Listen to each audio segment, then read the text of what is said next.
ก็ชื่อซาลีเขาเคยมาสัมภาษณ์เทื่อนึงแล้วพี่น้องในซาลีเป็นได้ไป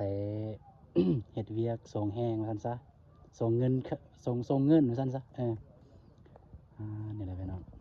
อันนี้เป็นเครื่องของไอ้บ่าวติงทองเพิ่นเอาให้มีทรงมีเสื้อสิจับเบิ่งประมาณนี้แหละพี่น้องทรงเสื้อมีจักโตเนาะนี่มีทรงมีเสื้อมีนมมีหยังพี่น้องมีสิถามความรู้สึกเนี่ยน้องรู้สึกจะได้แน่ติได้ครับเครื่องนี้ดีใจหลายดีใจเนาะ สีทองค่ะรู้สึกดีใจเนาะแม่นกับพวกอายก็บ่มีหยังหลายคืออายอนงเพิ่นเว้าเมื่อกี้นี้ก็เป็นว่าเฮามีเฮาทายก็ทายทอดนะทายทอดชีวิตการเป็นอยู่ของน้องบางเทื่อว่า FC ที่คนเขาเบิ่งทางอยู่ในหรือต่างประเทศนะเขาแบบมีน้ำจิตน้ำใจอยากช่วยเหลือซั่นซะ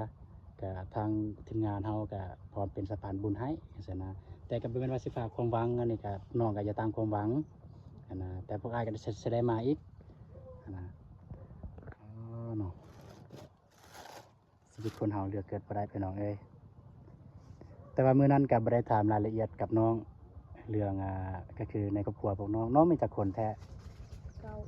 มี9คนเนาะแต่ว่าอยู่ในเฮือนปัจจุบันนี้จักคนแปดอยู่ในเฮือน8คนอยู่ในนั้นมีน้องน้อง5คนเนาะแม่นน้อง5คนแล้วก็น้องอีกแล้วก็2เท่าอ๋อก็ซ้ำว่าน้องเป็นเสาหลักครอบครัวแม่นบ่แม่นสมมุติว่าน้องยังเรียนเนาะเรียนห้องมมสาม3แล้วพี่น้องเอ้ยน้องเรียนห้องม3เรียนอยู่ไสมสดอนซาเรียนย้อนสาขี่รถเนาะหรือว่าหยังเอาขี่รถนี่ขี่รถเองบ่ขี่รถหมู่พี่น้องแม่นสมมุติหมู่บ่ได้ไปโรงเรียนก็ต้องได้ขาดเลยแม่นบ่แม่นพี่น้องเอ้ยก็คือจังซี่แหล้วเฮาอาศัยนำหมู่นำคนอื่นเนาะ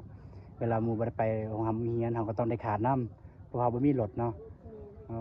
พี่น้องเอ้ยความทุกข์ความยากพี่น้องเอ้ยก็คือมื้อนี้ก็ได้กินข้าวกินน้ำแล้วเนาะได้กินแล้วบ่ข้าวเที่ยง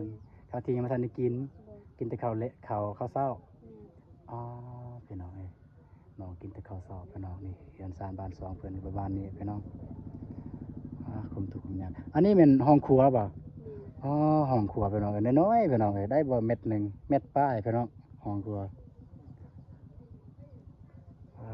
พี่น้องอยู่ในเฮือนก็บ่มีน้ำกินแม่นบ่แม้แต่น้ำอาบก็บ่มีเนาะก็คือแบบน้ำอาบคือของ